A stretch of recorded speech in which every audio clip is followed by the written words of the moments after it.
আমাদের প্রধান উপদেষ্টাকে যেভাবে জড়িয়ে ধরেছেন, তার সাথে এতটা ঘনিষ্ঠভাবে কথা বলেছেন, তার গলায় হাত দিয়েছেন, তার কাঁধে হাত দিয়েছেন। এই যে বডি ল্যাঙ্গুয়েজের যে কথাটা বললেন, বডি ল্যাঙ্গুয়েজের কথা, এটা কিন্তু খুব ইম্পর্টেন্ট। অন্তত বাংলাদেশের নেতাকে এই মুহূর্তে আমেরিকা বা বাইডেন প্রশাসন ওন করছে, এটা কিন্তু পরিষ্কার। প্রেসিডেন্ট বাইডেন যে সৌহার্দ্য, যে উষ্ণতা দেখিয়েছেন, এটা পাশ্চাত্য সংস্কৃতির অংশ এবং সেটা অনেক চমৎকার ভাবে উনি শোকেস করেছেন। ডক্টর ইউনূস আমেরিকার উন্নয়ন অংশীদার।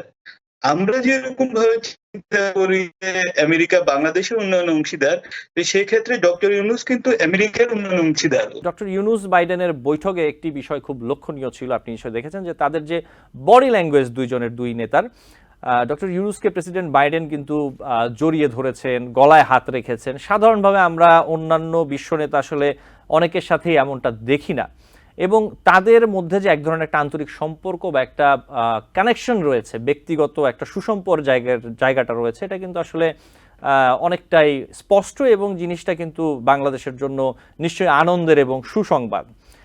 এই যে বিশ্বের সবচেয়ে ক্ষমতাশালী দেশের প্রেসিডেন্টের সাথে যে বাংলাদেশের প্রধান উপদেষ্টার সখ্যতা, এই বিষয়টি আসলে বাংলাদেশের জন্য কতটা আনন্দের সংবাদ বলে আপনি মনে করেন? ধন্যবাদ আশফাক আহমেদ, ধন্যবাদ তানভীর ভাইকে, আমার সহ আলোচক।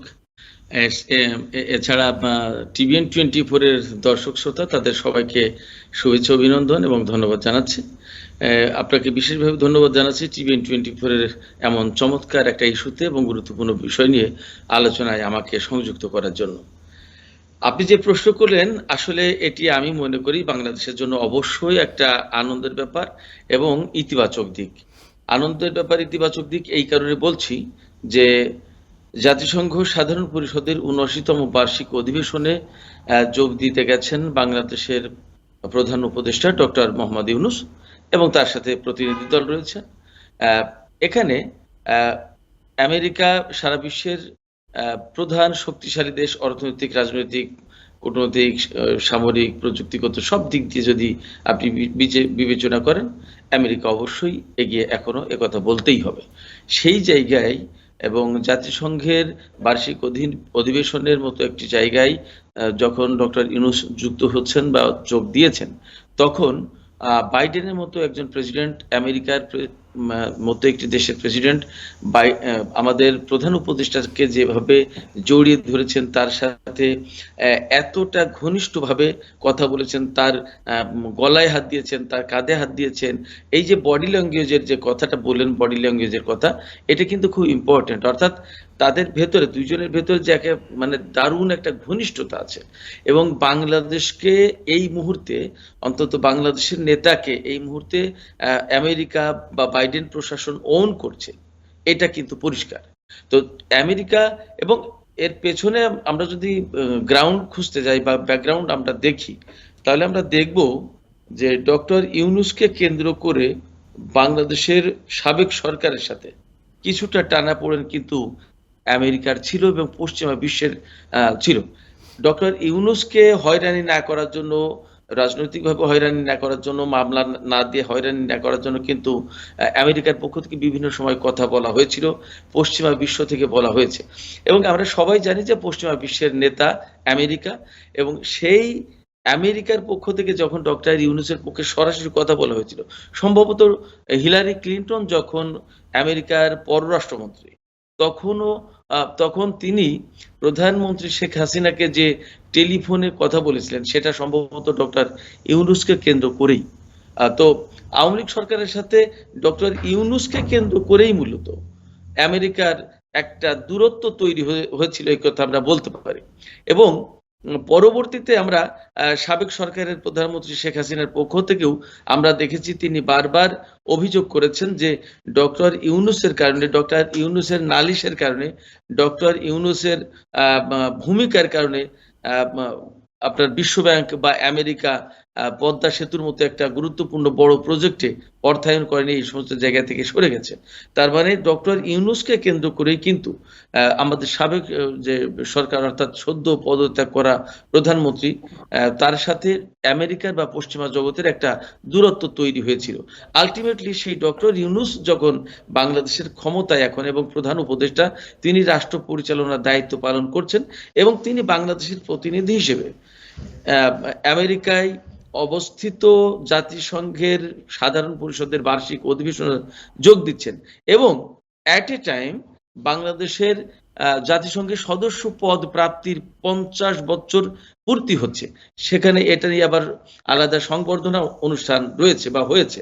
তো এই সব কিছু মিলে যখন ডক্টর ইউনূস মাঠে অর্থাৎ জাতিসংঘে এবং যখন আমেরিকা আলটিমেটলি হোস্ট কান্ট্রি, তখন আমি মনে করি যে পরিস্থিতিটা এমন হয়েছে যে বন্ধু বন্ধুকে স্বাগত জানিয়েছে, ব্যাপারটা এইরকম।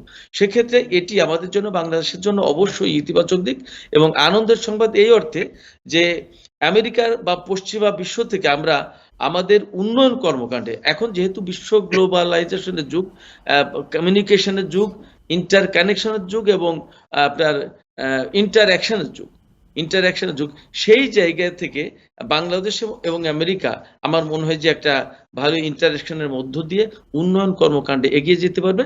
সেই মেসেজ মনে হয় জি। জো বাইডেন এই দিলেন এবং তাদের প্রশ্নটি বডি ল্যাঙ্গুয়েজ এইটাই বলছে। জি, জি, সিরাজুল ইসলাম, আপনাকে ধন্যবাদ। আমি আবার আসবো আপনার কাছে।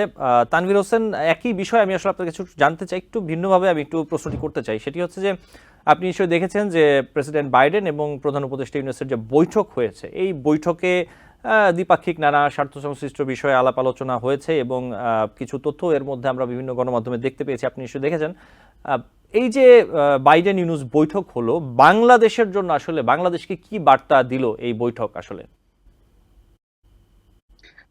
অসংখ্য ধন্যবাদ আশফাক আহমেদ আমাকে এই অনুষ্ঠানে যুক্ত করার জন্য, এবং TVN24 কে ধন্যবাদ, এবং আমাদের অন্য আলোচক সিরাজুল ইসলাম ভাইকেও ধন্যবাদ। আমি বিষয়টাকে ডেফিনেটলি সিরাজুল ইসলাম ভাই অনেক চমৎকার ভাবে বলেছেন, এই সম্পর্কের ব্যাকগ্রাউন্ডটা বলেছেন, ব্যাখ্যা করেছেন। আমি আরেকটা বিষয় আপনার জাস্ট একটু নজরে আনতে চাই। প্রথমত হলো যে প্রেসিডেন্ট বাইডেন যে সৌহার্দ্য, যে উষ্ণতা দেখিয়েছেন, এটা পাশ্চাত্য সংস্কৃতির অংশ এবং সেটা অনেক চমৎকার ভাবে উনি শোকেস করেছেন, এবং যে বডি ল্যাঙ্গুয়েজ আমরা সেটা ডেফিনেটলি অনেক বেশি আশাব্যঞ্জক, এবং ডেফিনেটলি আমি মনে করি যে এটা বাংলাদেশিদের মধ্যে একটা নতুন করে প্রত্যাশা তৈরি করবে। এখন প্রফেসর ডক্টর ইউনূসকে কিন্তু অন্য ৮-১০ জনের মতো করে বিবেচনা করা যাবে না। ওনার সাথে আমেরিকার যে সম্পর্ক, সেটা কিন্তু অনেক দীর্ঘদিনের এবং অনেক বেশি সুসংহত। আমি যদি আপনাকে একটু তথ্য দেই, গ্রামীণ ব্যাংক আমেরিকা যেটা, সেখানে আমেরিকাতে গ্রামীণ ব্যাংকের ৩৮টি শাখা আছে, এবং সেখানে তারা ২০৩৩ সালের মধ্যে $40 বিলিয়ন ইনভেস্ট করবে গ্রামীণ আমেরিকান নারীদের উন্নয়নের জন্য, ক্ষুদ্র ঋণ বা ঋণ সহায়তা দিবে। সুতরাং ডক্টর ইউনূস আমেরিকার উন্নয়ন অংশীদার। আমরা যেরকম ভাবে চিন্তা করি যে আমেরিকা বাংলাদেশের উন্নয়ন অংশীদার, সেই ক্ষেত্রে ডক্টর ইউনূস কিন্তু আমেরিকার উন্নয়ন অংশীদার। সুতরাং এই যে অংশীদারিত্বের এবং যে সম্পর্ক, সেই সম্পর্ক যখন ডক্টর ইউনূস বাংলাদেশের পক্ষ থেকে যান, বাংলাদেশের প্রধান উপদেষ্টা হিসেবে যান, সেটা কিন্তু আরেকটু মাত্রাটা আরেকটু বাড়িয়ে দেয়।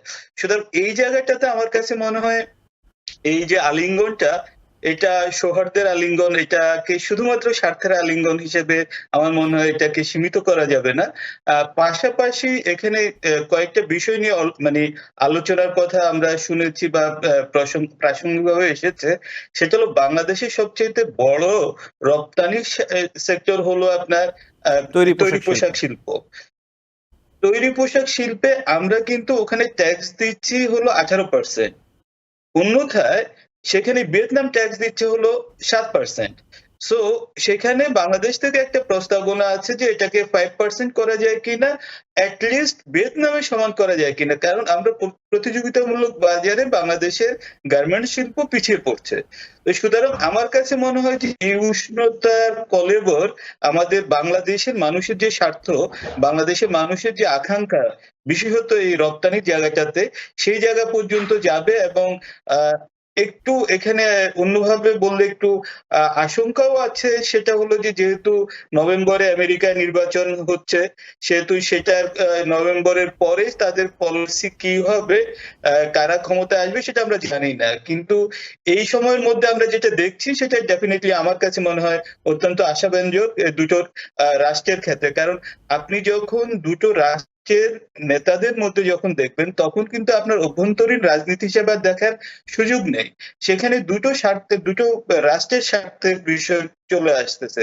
সুতরাং যিনি নেতৃত্ব দিচ্ছেন সেখানে রাষ্ট্রের যে উন্নয়ন, সেটাই আসলে আমার কাছে মনে হয় যে সবচেয়ে বেশি মুখ্যভাবে এখানে আলোচিত হয়েছে বলে আমার বিশ্বাস। জি, আমি আবার একটু ধন্যবাদ। সিরাজুল ইসলামের কাছে যেতে চাই। সিরাজুল ইসলাম, যে বিষয়টি নিয়ে কথা বলছিলাম, আমরা দেখেছি বিগত সরকার থাকার সময় আসলে আমেরিকার সাথে বাংলাদেশের সম্পর্কে এক ধরনের টানাপোড়েন চলছিল এবং বিগত সরকারের বিভিন্ন নেতা, মন্ত্রী, এমপি থেকে শুরু করে সাবেক প্রধানমন্ত্রী বিভিন্ন সময় আমেরিকার বিরুদ্ধে অথবা আমেরিকার সম্পর্কে বিভিন্ন রকম বিরূপ মন্তব্য করেছেন। এই ধরনের বিভিন্ন সময় আমরা দেখতে পেয়েছি। বিষয়টি হচ্ছে যে বিগত সরকারের সময় র্যাবের ওপর নিষেধাজ্ঞা দিয়েছিল আসলে আমেরিকা। এখন প্রশ্ন হচ্ছে যে বিগত সরকার নেই, এখন অন্তর্বর্তী সরকার, ডক্টর মোহাম্মদ ইউনূস হচ্ছেন এর প্রধান উপদেষ্টা এবং আমাদের যে আমেরিকার সাথে সুসম্পর্কের যে একটি নতুন পথ খুলল, আপনি কি মনে করেন যে যে র্যাবের ওপর যে নিষেধাজ্ঞা, এটি আসলে খুব শীঘ্রই অথবা একটি নির্দিষ্ট সময় পরে আমেরিকা তুলে নিবে? আমার কাছে মনে হয় যে র্যাব এমন একটা পর্যায়ে পৌঁছেছে, র্যাবের বিষয়টা, যে সেই জায়গা থেকে এটা খুব সহজেই যে তুলে নেবে বা তুলে নেওয়া হবে, সেইটা দ্বিতীয়বার তৃতীয়বার ভাববার ব্যাপার আছে। অর্থাৎ বিষয়টা একদম সহজ হবে বা আজকেই কালকেই আমেরিকা এই নিষেধাজ্ঞা তুলে নেবে, আমার মনে হয় এমনটা না। বরং ভিন্ন একটি অ্যাঙ্গেল থেকেও বিষয়টি দেখার আছে। সেটি হচ্ছে এই যে র্যাব নিয়ে বাংলাদেশের ভেতরেই কিন্তু নানামুখী কথা আছে। গত 5ই আগস্ট যখন প্রধানমন্ত্রী পদত্যাগ করে ভারতে চলে যান এবং বাংলাদেশে বিরাট একটা পরিবর্তন ঘটে গেল, তারপর কিন্তু সামাজিক মাধ্যমগুলোতে র্যাব নিয়ে নানা রকমের কথাবার্তা হয়েছে, লেখালেখি হয়েছে এবং র্যাব বাংলাদেশের আইন শৃঙ্খলা পরিস্থিতিকে আরো বেশি উন্নত করার টার্গেট নিয়ে, লক্ষ্য নিয়ে, উদ্দেশ্য নিয়ে প্রতিষ্ঠা করা হয়েছিল। কিন্তু পরবর্তীতে দেখা গেছে এই প্রতিষ্ঠানের বিরুদ্ধে নানা রকমের অভিযোগ ছিল। এই প্রতিষ্ঠানের বিরুদ্ধে আইন শৃঙ্খলা রক্ষার চেয়ে অনেক অনিয়মের অভিযোগ ছিল। আইন শৃঙ্খলা রক্ষার চেয়ে অনিয়ম, অন্যায়ের অভিযোগ রয়েছে বা ছিল এবং যার কারণেই কিন্তু আমেরিকা সুনির্দিষ্ট তথ্যের ভিত্তিতে এই প্রতিষ্ঠানের বিরুদ্ধে বা এই সংস্থাটার জি জি, সিরাজুল বিরুদ্ধে ইসলাম, কিন্তু জি, আপনি যে প্রসঙ্গটি বলছেন আমি একটু এখানে যোগ করতে চাই যে বিভিন্ন রকমের অভিযোগ ছিল এবং নিশ্চয়ই তার ভিত্তিতেই আমেরিকা পদক্ষেপ নিয়েছে, কিন্তু এখন তো নানা রকম সংস্কারের কাজে হাত দেওয়া হয়েছে, যার মধ্যে আমি সেই জায়গায় জি যেতে চাচ্ছিলাম। জি আমি সেখানে যেতে চাচ্ছিলাম যে এইরকম নানামুখী অভিযোগ তো আছে। সেই কারণে যে এই অভিযোগগুলোর মীমাংসা না হলে আমেরিকাই বা সেই জায়গা থেকে সরে যাবে কেন? অর্থাৎ ডক্টর ইউনূসের সাথে আমেরিকার সম্পর্ক আছে, খুবই ভালো কথা। কিন্তু আমেরিকা যে গ্রাউন্ড থেকে র্যাবের উপরে নিষেধাজ্ঞা দিয়েছিল, সেই গ্রাউন্ডটা যদি অর্থাৎ নিউট্রাল না হয়, অর্থাৎ র্যাবের বিরুদ্ধে যে অভিযোগ বা যে সমস্ত বিষয় বিবেচনায় রেখে আমেরিকা র্যাবের বিরুদ্ধে আপনার নিষেধাজ্ঞা দিয়েছিল, সেই অভিযোগগুলো যদি মীমাংসা না হয়, সেইগুলো যদি দূর না হয়, সেগুলো যদি প্রত্যাহার না হয়, অর্থাৎ চূড়ান্তভাবে র্যাবের একটা দারুণ সংস্কার না হয়, র্যাব প্রতিষ্ঠার যে লক্ষ্য ছিল সেই লক্ষ্যের দিকে যদি আবার পরিপূর্ণভাবে না ফিরে যায়, তাহলে আমেরিকা এটা প্রত্যাহার করবে কিনা আমার সন্দেহ আছে। না, কিন্তু যদি এই নিষেধাজ্ঞা প্রত্যাহার করা হয় সেই ক্ষেত্রে কি সংস্কার কাজে সুবিধা হবে না, নাকি না সংস্কার হওয়ার পরে আমেরিকা বিষয়টা ভাববে, আপনি এমনটা বলছেন? আমি মনে করি যে সংস্কারটা যদি প্রত্যাশিত সংস্কার যদি হয় তবেই আমেরিকা নিষেধাজ্ঞা প্রত্যাহারের একটা ব্যাপার আছে। আমেরিকা নিষেধাজ্ঞা প্রত্যাহারের সাথে কিন্তু র্যাবের সংস্কারের কোনো সম্পর্ক নেই। এমনকি এমন ভাবনাও আছে যে এই র্যাব থাকার প্রয়োজনীয়তাটা কি, অর্থাৎ র্যাবের বিরুদ্ধে যে সমস্ত অভিযোগ আছে সেই সমস্ত অভিযোগের প্রেক্ষাপটে নেটিজেনদের মধ্য থেকে এই রকম বক্তব্য এসেছে যে এই র্যাব থাকার প্রয়োজনীয়তাটা কি। তো যখন আমাদের দেশের ভেতর এই রকম প্রশ্ন আছে তখন র্যাবের সংস্কারটা হতে হবে আগে, তারপরে আমেরিকার পক্ষ থেকে নিষেধাজ্ঞা প্রত্যাহারের প্রশ্ন। নিষেধাজ্ঞা প্রত্যাহার করার পরে সংস্কার কার্যক্রম সম্ভব বা দ্রুত হবে বা ত্বরিত হবে, ব্যাপারটা তা নয়। নিউ ইয়র্ক থেকে সম্প্রচারিত TVN 24 টেলিভিশন বিশ্বজুড়ে বাঙালির কণ্ঠস্বর।